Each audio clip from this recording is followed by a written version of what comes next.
آل عمران 110. بله. ببینید دوستان عزیز، در باب فکر میکنم جلد 5 کتاب صحیح بخاری است، به خاطر کتاب تفسیر است. آیت 110 سوره آل عمران است. در پایین خود یک روایت میخ شده داره. روایت 4557 کتاب صحیح بخاری است.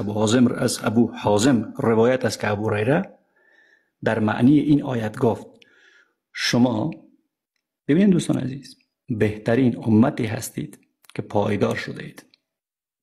یعنی بهترین مردم از برای مردم که مردم را زنجیر در گردن افکنده می آورید تا آنکه به اسلام درآیند. مردم به سگ تبدیل میکنن که مسلمان شد. زنجیر میندازند در گردن مردم، مسلمان میسازن مردم. این از سوره آل عمران آیه 110 و از کرامات دینی که در اجبار نیست. زنجیر میندازن در گردن مردم. بر قسم خور اعتماد نکنین دوستان عزیز. خب عزیزان دل، کتاب نامبارک، ببخشید مبارک صحیح بخاری که در اینجا اسم کتاب است، دوراندیش تو قیچی میکنی که مثل من خورد بودم، ناخونای من میگرفتم بخی از این بالا عریضه قیچی میکنی، باز یک هفته ناخون درد میبودم. روایت شماره دیزاینر نیست روایت شماره 2420 2420 کتاب صحیح بخاری از ابو هریره روایت است که پیامبر فرمود همانا قصد آن کردم که به ادای نماز امر کنم و اقامت گفته شود و سپس به سوی خانه های کسانی بروم که به نماز جماعت حاضر نمی شوند و خانه های آنها را بر ایشان بسوزانم. که پیامبر خشنی قصد کرده.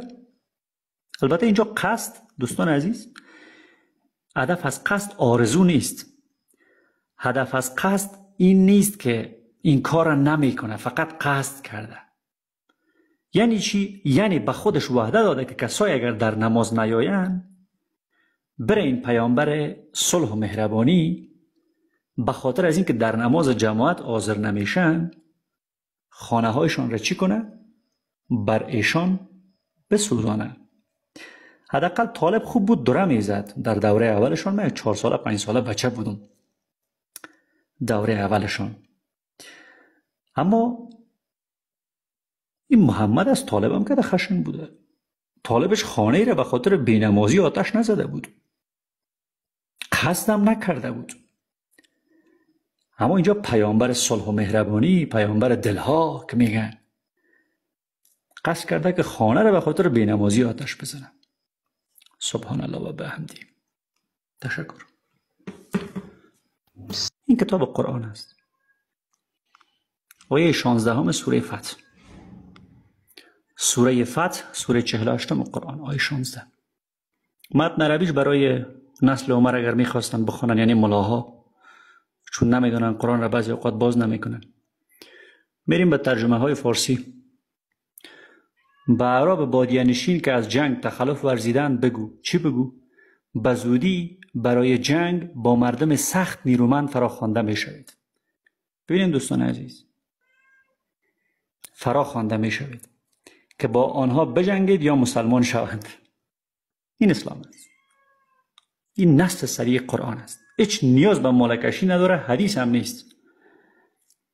با آنها بجنگید یا مسلمان شوند. این همون دین صلح است که میگن ما لا اکراه فی الدین داریم، لکم دینکم ولی الدین داریم. در نص صریح قرآن جالب چی است؟